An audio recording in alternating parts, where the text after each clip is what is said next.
Après les médecins de famille qui sont difficiles à trouver, les dentistes maintenant, dans le secteur de Matane, entre autres, il y a plusieurs patients qui ont de la difficulté à trouver un dentiste. La liste d'attente s'allonge et là, il y a un dentiste qui va prendre sa retraite. Il va laisser des milliers de patients orphelins. Ça fait 3 ans qu'il essaie de vendre et personne qui se manifeste. On va discuter de la situation avec la docteure Liliane Malzowski, qui est présidente de l'Ordre des dentistes du Québec. Bonjour.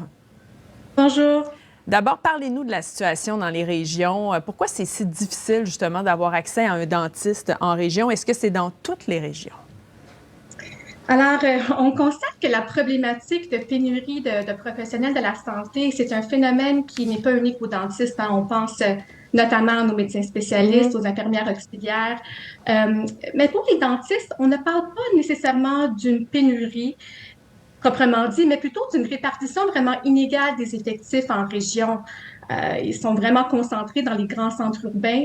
Donc, c'est vraiment un enjeu complexe. Nous, à l'Ordre des dentistes du Québec, on est vraiment préoccupés par la pénurie de dentistes en région parce qu'on connaît l'importance de la santé bucco-dentaire. C'est intimement lié à la santé globale. On pense notamment au lien entre la santé de la bouche et les maladies inflammatoires, les maladies cardiaques. Donc, c'est sûr que ça nous préoccupe, cet enjeu. Oui, parce qu'on aurait tendance à peut-être penser que c'est un peu moins grave que les médecins, mais comme vous le dites, ça a des liens avec la santé globale. Donc, effectivement, c'est une situation problématique. Vous dites que c'est une répartition inégale des effectifs. C'est parce que les dentistes peuvent choisir, c'est ça l'endroit où ils vont aller travailler, contrairement à ce qu'on voit dans d'autres professions. Tout à fait. Alors, vous savez, la mission première de l'Ordre des dentistes, c'est de s'assurer d'une médecine dentaire de qualité. Donc, on livre des permis à des professionnels et on s'assure que leurs standards d'exercice sont bons, sont excellents. Et nous, on livre des permis de pratique. On en livre environ 170 par année.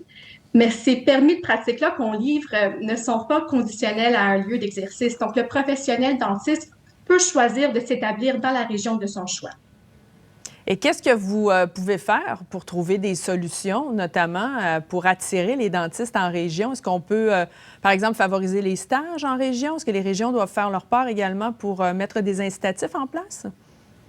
Eh bien, tout à fait. Alors, l'ordre est un joueur parmi tant d'autres, hein. Il y a des solutions qui existent déjà, qui commencent à être dans le collimateur. Je sais que l'Université Laval a un programme pour les étudiants de 2e cycle pour aller justement faire un stage en région. Des fois, les étudiants, ils trouvent un charme, ils veulent s'installer, et tant mieux. Et ça règle aussi le problème d'accès aux soins, peut-être localement. Mais à long terme, on va devoir vraiment collaborer avec les instances gouvernementale et vraiment toutes les parties prenantes pour trouver des solutions pour aller justement élargir l'offre de soins en région. Est-ce qu'on pourrait, par exemple, donner plus de responsabilités aux hygiénistes dentaires? Est-ce que ça pourrait être une solution?